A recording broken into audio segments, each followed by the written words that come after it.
사람은 편안하다라는 느낌이 들 때 가장 착각하기에 취약한 상태입니다. 무슨 말인지 잘 모르시겠죠? 이 영상을 끝까지 보신 후 이 말을 이해하신다면 여러분은 공부를 전보다 훨씬 더 잘할 수 있는 방법, 사기당하지 않는 방법과 같이 메타인지를 높이는 방법을 알 수 있고, 상대가 나에게 호감을 가지게 하는 방법, 사업을 하고 있다면 내 브랜드를 호감 가지게 하는 단순하고 강력한 방법을 알 수 있습니다. 그럼 영상 시작해 보겠습니다.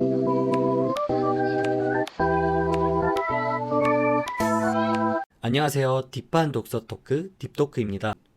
여러분, 살면서 한 번쯤 이런 착각들을 경험해 보시지 않으셨나요? 고등학교 시절 시험을 볼 때 이거 분명 어디서 봤는데 3번 같은데 했는데 정답지를 보니까 오답, 이런 상황과 알바생이 나에게 호의적으로 대해서 나한테 관심 있구나 생각해서 번호를 물어봤는데 대차게 까였다거나, 목소리가 좋아서 처음에 뭔가 신뢰가 갔는데 더 지내보니 신뢰가 뚝 떨어졌거나, 이런 경험이 있을 거예요. 그리고 모세는 동물을 한 종류당 몇 마리나 방주에 태웠을까? 이 문장에 아마도 여러분은 이상함을 느끼지 못했을 겁니다. 왜냐하면 모세가 아니라 방주에 태운 건 노아거든요. 그래서 이거를 보통 모세 착각이라고 합니다. 이런 착각이 왜 일어나는 걸까요? 그 이유는 편안하다라는 느낌 때문이에요. 우리가 저번 시간에 예를 들어 강아지라는 단어만 봐도 미소를 짓게 되고, 강아지와 관련된 뼈다귀 간식이라든지 스바견 같은 특정 강아지라든지 이런 연상이 저절로 되는 것처럼 생각, 감정, 신체적 반응이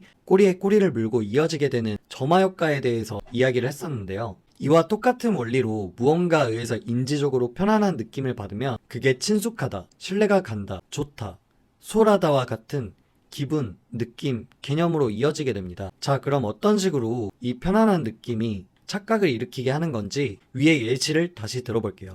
첫 번째 예시로 들었던 거 있죠? 어디서 많이 봤던 거라 찍었는데 오답이었던 거. 이거는 공부를 할 때 그와 비슷한 개념을 반복해서 봤기 때문이에요. 찍은 항목이 어디에서 많이 봤던 개념이었기 때문에 그걸 보면 왠지 머릿속이 편안해지고 친숙한 느낌으로 이어져서 그 항목을 찍게 되는 것이죠. 하지만 시험은 늘 한 단계 꼬아서 문제를 출제하잖아요. 정확하게 습득한 지식이 아니라면 사실 한번 꼬아서 낸 걸 쉽게 알아차릴 수가 없겠죠. 모세 착각은 모세라는 인물이 성경에서 많이 봤던 인물이라 친숙하고, 노아와 모세가 둘 다 두 글자이잖아요. 그 다음에 모음도 오로 시작하기 때문에 왠지 모르게 친숙함을 느끼고 자동적으로 맞는 문장이다라고 판단을 해버리게 되는 거예요. 만약 모세를 트럼프로 바꿨으면 문장이 상당히 불편해서 바로 알아차렸을 거잖아요. 이렇게 친숙함은 진실과 많이 혼동이 되는 특징이 있습니다. 이 예시에서 신기한 점은 무엇을 반복해서 봤을 때 그걸 봤다는 걸 내가 인지하지 않은 것이어도 친숙함을 느끼게 된다는 것이에요. 이것도 실험으로 밝혀진 게 있습니다. 영화관 광고에서 1000분의 몇 초 동안 특정 브랜드 광고를 반복해서 보여줬더니 사람들이 그 브랜드를 더 친숙하게 느꼈다고 합니다. 또 로버트 자이온스라는 심리학자는 임의의 자극이 반복되는 것과 사람들이 마침내 그것을 약간의 호감을 느끼는 것의 연관관계를 오랜 세월 연구했었는데요. 이것이 연관관계가 있다는 걸 밝혀냈습니다. 즉, 상대가 인지를 하지 못하더라도 단순 반복 노출만 되어도 호감을 가지게 할 수 있다는 거죠. 심지어 의식적으로 눈치챌 수 없는 자극에서 더 강한 호감을 갖게 된다고 합니다. 이는 생물학적으로 어떤 새로운 자극을 만났을 때 아무 일도 일어나지 않으면 그 자극을 안전하다고 느끼게 되는 진화적 특성 때문이에요. 안전한 건 긍정적인 느낌이니까요. 그리고 두 번째 예시로 제가 들었던 게, 알바생이 나에게 호의적으로 대해서 나한테 관심 있구나 생각해서 번호를 물어봤는데 대차게 까였던 거 있잖아요. 이것도 점화효과랑 관련이 있는데요. 누군가 나에게 호의적으로 대하면 기분이 좋아서 편안한 느낌을 받게 되고, 뭔가 수월하다는 느낌으로 또 이어지게 되고, 그 수월한 느낌은 자신감으로 또 이어지게 되죠. 그러면서 저 사람의 호의는 나에게 관심이 있음 이라는 말도 안 되는 인과관계를 순식간에 뇌에서 자동적으로 만들어버리게 됩니다. 그 사람 입장에서는 원래 성향이 그래서 호의적으로 한 거일 수도 있고, 손님에게 당연히 친절하게 대해야 된다는 신조가 있어서 그런 거일 수도 있고, 사장님이 근처에 있어서 그런 거일 수도 있고, 그날따라 기분이 유난히 좋은 일이 있었을 수도 있고, 경우의 수가 너무나 많잖아요. 그 수백 가지 경우를 다 무시하고 그냥 나에게 관심이 있음이라고 결론을 내버리는 게 논리적으로 생각해보면 말이 안 되는 거죠. 이렇게 뭔가 편안한 느낌이 든다면 내가 뭔가를 착각할 가능성이 상당히 높은 상태, 즉 메타인지가 낮은 상태라는 건데요. 반대로 불편한 느낌이 든다면 착각을 하지 않을 가능성이 매우 높아집니다. 즉 메타인지가 높아지는 거죠. 이것도 예시를 들어볼게요. 영업사원이 상품 설명이 아니라 처음부터 바로 돈 이야기부터 꺼내면 상당히 불편한 느낌이 들죠. 이 경우에 돈 이야기만 듣고 바로 카드를 내미시는 분이 얼마나 있을까요? 대부분 없겠죠. 대부분 그러시진 않으시겠죠. 그 상품을 의심부터 하는 게 보통 사람들의 심리죠. 뭔가 가격이나 품질이 뭔가 신뢰가 가지 않고 하나하나 다 따지고 들려고 할 거예요. 이런 경우 한 번쯤 있으시죠? 또는 이런 일도 있을 거예요. 일이 너무 술술 잘 풀려서 오히려 불안해질 때가 있을 거예요. 이 경우에 뭔가 불편한 느낌을 받으면서 그 일을 분석적으로 다시 접근해보는 경우가 있을 거예요. 그렇게 분석적으로 접근해서 파고들어 보면 사실 문제가 많았던 적이 있을 거예요. 저의 경우엔 주로 일을 할 때 코딩을 하는데 너무 코딩이 술술 잘 되어서 나중에 테스트를 해보면 하나둘씩 문제가 발견되는 경우가 있었습니다. 일이 술술 잘 풀린다는 건 편안한 느낌을 받는다는 거고, 그 상태에서는 착각을 일으킬 가능성이 높기 때문에 문제를 발견하기가 어려운 것이죠. TMI로 하나 더 말씀드리면, 제가 원래 MBTI가 F60% 정도였는데 최근에 다시 검사를 해보니 T80%가 나왔거든요. 이는 아무래도 원래는 말을 하는 직업을 가졌어서 일을 할 때 일이 복잡하다라는 느낌을 받은 적이 거의 없었는데, 지금은 일을 할 때 복잡하다라는 생각을 매일같이 하다 보니 불편한 느낌을 자주 받고, 그 느낌이 저를 매일매일 이성적으로 생각하게끔 만들어서 T 성향이 강해진 것 같습니다. 이렇게 편안한 느낌과 불편한 느낌이 나를 착각을 잘 일으키는 모드와 착각을 하지 않는 모드로 바꿔주는데요.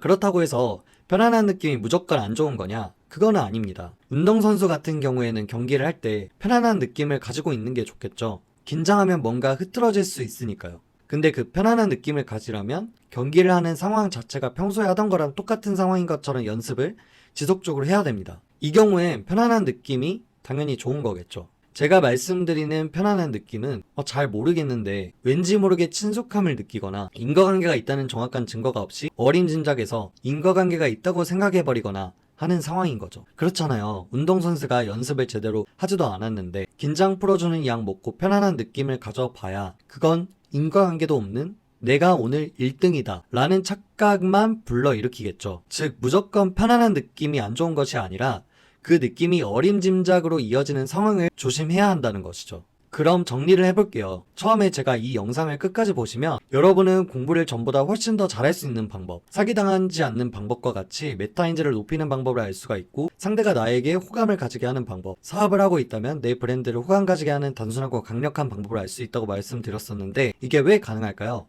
여러분이 어림짐작하는 상황을 경계하며 시험을 보거나 문제를 풀 때 이 문제는 뭔가 친숙한데 정확하게 모르겠어. 그러면 어림짐작한 문제다라는 걸 인지하고 따로 표시를 해놓을 수 있겠죠. 어떤 부분 때문에 헷갈렸는지. 그러면 그 표시해놓은 걸 시험 끝나고 나서 본 뒤에 그 부분을 다시 해설지를 보고 공부를 하는 것이죠. 이렇게 하면 내가 모르는 것과 아는 것을 지속적으로 분류해서 모르는 것만 추가적인 학습을 할 수 있기 때문에 메타인지가 높아지고 공부를 더 잘할 수 있게 되는 것입니다. 또 인과관계가 있다는 증거가 없는데 인과관계가 있다고 생각하는 어림짐작하는 상황을 경계하면 정말 여러 가지를 할 수가 있습니다. 이를테면 제 강의를 보시면 월 1,000만 원을 벌 수 있다고 확신합니다 라고 외치는 광고를 봤다고 했을 때 그저 그 사람의 확신만 보고 왠지 진짜 나도 할 수 있을 것 같은데? 라고 생각해서 강의를 결제했다면 어떤 결과가 생길까요? 정말 운이 좋아서 그분이 월 1,000만 원을 벌 때까지 케어해주고 피드백해주고 지속적으로 관리해주고 코칭해주고 한다면 모를까? 단순히 강의만 보고 월 1,000만 원을 모두가 벌 수는 없는 게 당연하잖아요. 이렇게 강의를 보면 월 1,000만 원을 벌 수 있다는 증거가 없는 광고를 보고도 마치 그 사람의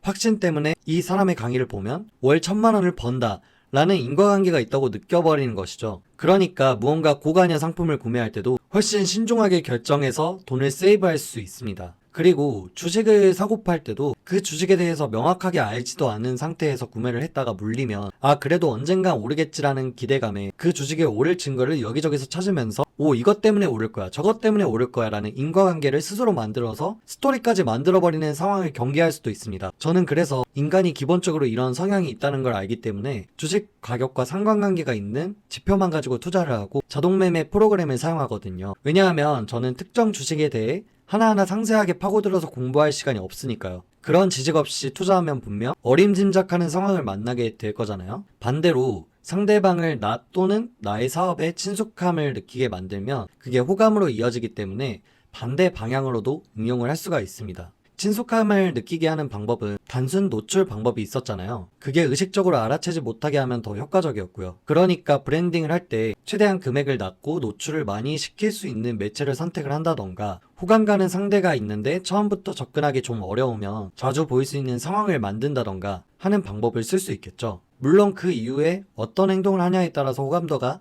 다시 낮아질 수도 있겠지만요. 그리고 또 편안한 느낌을 받으면 그게 신뢰가 간다라는 느낌으로 이어지기 때문에 내 목소리를 좀 더 편안한 목소리로 만드는 연습을 한다든지, 글을 쓸 때 보기 좋게 가독성 좋게 작성을 한다든지, 그러면 그 글을 더 긍정적으로 보고 더 신뢰감을 가지게 할 수 있겠죠. 이것도 다 실험으로 증명된 사례가 있습니다. 영상이 길어져서 다는 소개를 못하겠네요. 그러면 오늘은 여기까지 이야기를 해보겠습니다. 영상이 도움이 되셨다면 구독과 좋아요 부탁드립니다. 감사합니다.